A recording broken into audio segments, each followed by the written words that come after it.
जजों को निर्भीक होना चाहिए, उन्हें संवैधानिक संरक्षण भी मिला हुआ है। अगर जज निर्भीक नहीं होते हैं तो दूसरे संस्थानों से इस बारे में सोचा भी नहीं जा सकता। कोर्ट को या जजों को सरकार के लिए फंड जुटाने की कोई जरूरत नहीं है।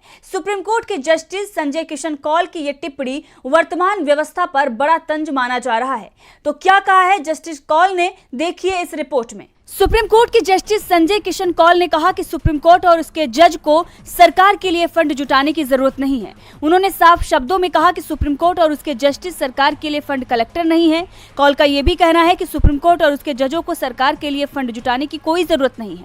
उन्होंने ये कहा कि किसी मामले में लगने वाले जोखिमों की तुलना में कानून के सिद्धांत अधिक महत्वपूर्ण है। उन्होंने ये भी कहा कि अगर आज जज लोकतंत्र में अन्य संस्थानों से साहस दिखाने की उम्मीद करते हैं तो उन्हें भी साहसी होना चाहिए।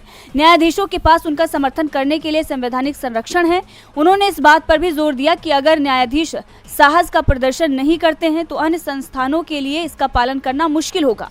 कौल ने व्यक्तियों और समुदायों के बीच घटती सहिष्णुता पर भी बात की और व्यक्तियों के बीच समझ और स्वीकृति बढ़ाने का आह्वान किया। उन्होंने ये भी कहा कि एक समाज के रूप में हमें एक दूसरे के प्रति सहिष्णुता रखनी चाहिए और अंतर्राष्ट्रीय स्तर पर सहिष्णुता कम हो गई है और अब समय आ गया है कि मानव प्रजातियां एक दूसरे के साथ रहना सीखें ताकि दुनिया रहने के लिए एक छोटी जगह नहीं बल्कि एक बड़ी जगह बन जाए।